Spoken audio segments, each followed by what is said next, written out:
on this episode of Cops.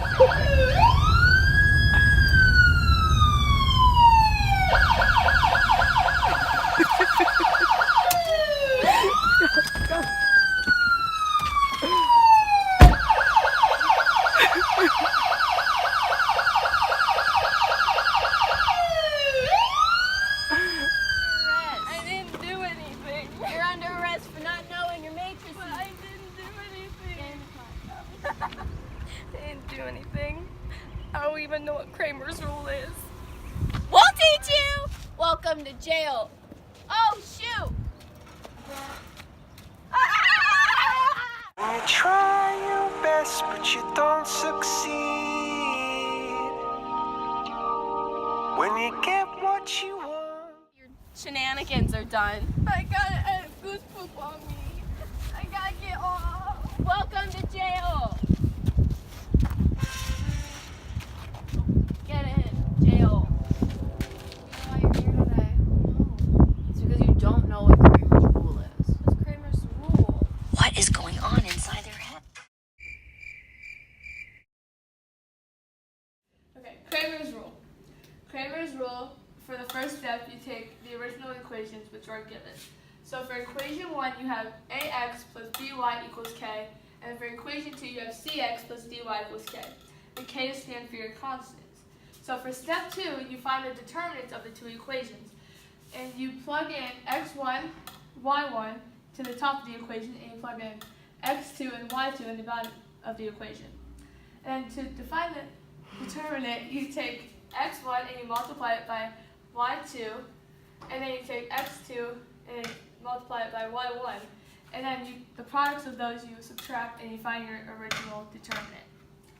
And then for step 3, you find the y value. So you plug in x1 and then k1 on the top, and you plug in x2 and k2 on the bottom. And your x's are always on the left and you want to find your y value. And your constants are on the right. So then you multiply x1 by k2, and then you multiply x2 times k1. And then the products of those you subtract, and you find your y value. But before you find your y value, you have to divide your products of these, you subtract it and you divide it by your original determinant. And then for your fourth and final step, you find your x value.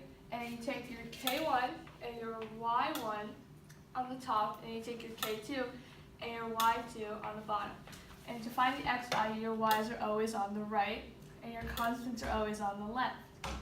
And then once you do that, so you multiply k1 times y2, and you multiply k2 times y1, and you subtract, and then you divide by d1, which is your original determinant, and you find your x value. Okay, so now we have our example. So we're going to skip right to step 2 because we already have our equation. So we're going to find the determinant of the two equations. So to find that, we're going to take a matrix C. We're going to have 9, 4, 3, and 5. And we're going to cross multiply. -5, Lauren. -5, and then we're going to get -45, and we're going to get 12. So we're going to have -45 minus 12 equals -57. And that is your original determinant. Okay, so now you're going to find our y value. So we come over here, and we do our matrices. We have 9, -6, 3, and -21. So right here we have our x values right here, and here are our constants. And this is all over -57. So when we cross multiply, we get -18 and -189. So we do -189 minus -18. And then since there's two negatives, it turns into a positive, all over -57. And then we get -171 over -57, and our y ends up being 3. So now that we find our y value, we're going to find our x value. So you come over here, and you do a matrix of -6, 4, negative 21, and negative 5. So then it's all over negative 57, Louder. which is our original determinant.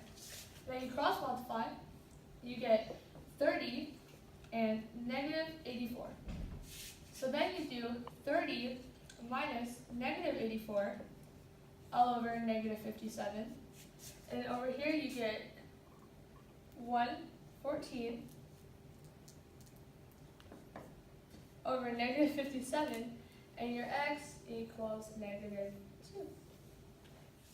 So your answer to 9x plus 4y equals negative 6 and 3x minus 5y equals negative 21 is negative 2 and positive. Thank you so much for teaching me what Cramer's rule is. You're welcome. Now just remember, stop speeding while you're on the roads. Okay. And don't forget Cramer's rule, because it'll help you so much in life. What's Cramer's rule?